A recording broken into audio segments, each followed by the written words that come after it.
Mokshada Patil style काय आहे तपासाची? लोकांमध्ये जाऊन संवाद साधणं असेल, त्यांचं मन जाणून घेणं असेल, त्यांचे छोटे मोठे काही प्रश्न असतील ते पहिलं ऐकणे, आणि तीच आपली महाराष्ट्र पोलिसांची तीच खरी ताकद आहे. संभाजीनगरमध्ये अभिन्न नावाचा एक प्रोजेक्ट राबवला होता. काय होता तो सगळा प्रकार? आपण 5-6 खेळ ठेवले, कणिक दिली, मुलांना लाटायला सांगितली, मुलींना लाटायला सांगितली.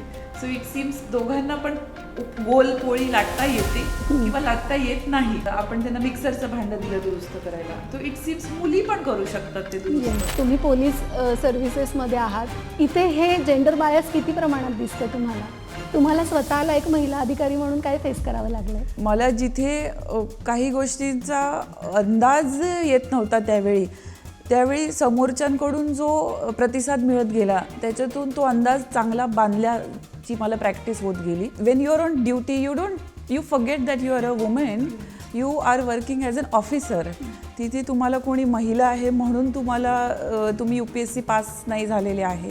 युनिफॉर्मचं मी त्याला वजन म्हणेल, ते आपल्याला बेअर करायचं आहे आणि आपल्या सोबतीच्यांचं आपल्याला बेअर करायचं आहे. तो थॉट पहिले माझ्या डोक्यामध्ये असतो. तुम्ही 8 भाषा शिकलात.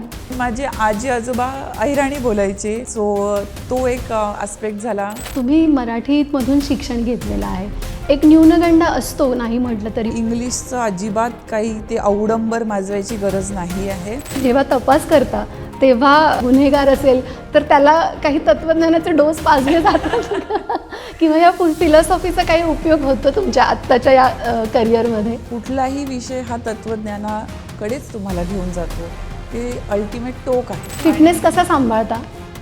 फिटनेस शिवाय यू विल गो मॅड. पण मला मुलींना हे सांगायचं विशेषतः की चांगलं दणकून खेळा. आपल्याकडे आता असं झालं ना की महिलांना एक लेबल लावलेला आहे सुपर वुमन म्हणून. सुपर वुमन हा छलावा है, उसमें पडना नहीं है.